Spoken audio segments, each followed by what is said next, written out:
guys? I just was making this short video to recap on my customer list for 2019. This is my first year in business.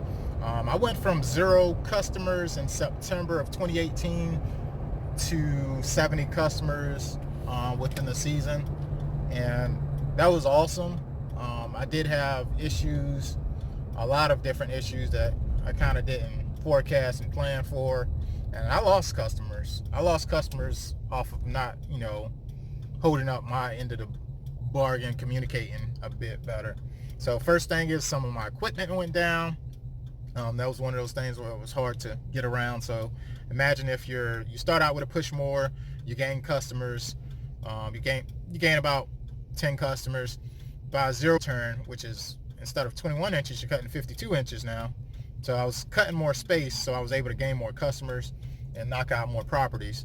So when I quit, my equipment go down, that was a big issue, because now I'm trying to maintain these customers with a push more, and kind of was too much. I wasn't able to complete each property within reasonable timing. So communicating with the customer is another thing that I didn't do well of, that I'm definitely trying to focus on doing better with it, because I gained a lot of good customers. A lot of my customers actually like me. I feel that they like me. I got a good personality, easy person to get along with. But I lost a lot of customers off of communication. Some moved, some had, a lot of them. So majority of them sold their property or they moved away, and that's kind of where a few of my customers went, moving out of areas, selling their homes. Some just had, I didn't have a customer that literally counseled me though. It's one of those things where I didn't show up to some customers, and that was a big piece of my fault, huge piece of my fault. Just because it was so much accounts I was toggling with, and it's a lot to deal with when you're wearing all the hats in the business. Meaning you're picking up the phone, you're making sure the equipment's on track, you're making sure you're marketing, you're doing invoices. You can forget some things if you're not organized enough, and that's one of the things I'm working on to this day. I'm not the most organized person, I would say, but I have utilized technology as far as Yardbook to help me have all my customers' name, address, phone number, the dates I service the area, things like that. But it's more to it than just, the routing part of it. It's many different parts. But so I went from 70 customers. As of right now, at the end of the season, I would say I have 35 solid customers.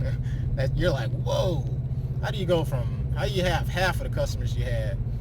Well, then you get those people also, some of the customers that, they start to miss, like it didn't grow this week, catch me next week. And that right there is bad for business for me, just because it throws my schedule off. And then I have to remember to upcharge them if I go service them on a different week and stuff like that. It can really throw your schedule off when you've made plans and then the plans change. So I had a couple of different customers like that. And then you have the customers that you feel that you lock down, and like, yep, I got you on my schedule, I'm gonna service you this day. As soon as you come, you stop by or reach out to that customer for that second visit, they pretty much used you for a one-time cut. But luckily with those accounts, I charge upcharge fees. Like, if your edging is overgrown, I'm gonna charge you $25. And if the lawn is grown over 10 inches in 3 different areas of your yard, it's a $25 fee, depending on how large the property is. So like a couple of different factors like that is why I kind of stopped showing up for some of those customers, because it's like I got normal bills, regular scheduled bills that I have to keep up with. So it's like you're starting to hit and miss on me. It's kind of like throwing me off with my finances. I want to be able to forecast what I'm making, and being that you're throwing me off by me not servicing you twice a month and I'm only servicing you once every 3 weeks, that's not good. Once every 3 weeks, then you hit me up and say, hey, it needs to be cut this week and stuff like that. I had to drop those people. So those reasons why my customers went from 70 to 35. as of right now, the customers I have, I do feel like they're definitely profitable customers, ones I definitely want to hang on to. The thing that I'm working on is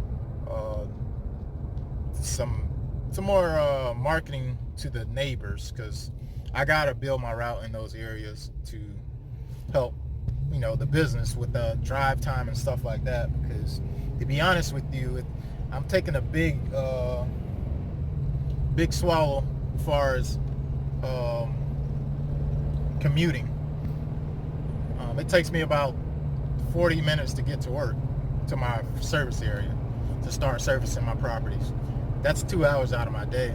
So if I'm getting any customers that's outside of the area that I'm looking to add on to that schedule, it's kind of inconvenience, because I have to have them literally in the same subdivision. So I had to learn to, some customers I have to cut off, because if I got to drive 2 miles out of the neighborhood to get to you, that's not good, not good. If I got to drive 2 miles away to just service, one property or such, I had to, reevaluate what's more profitable as far as drive time and productivity for my business. Jeez, man, nobody ever want to let the big trucks over. Why?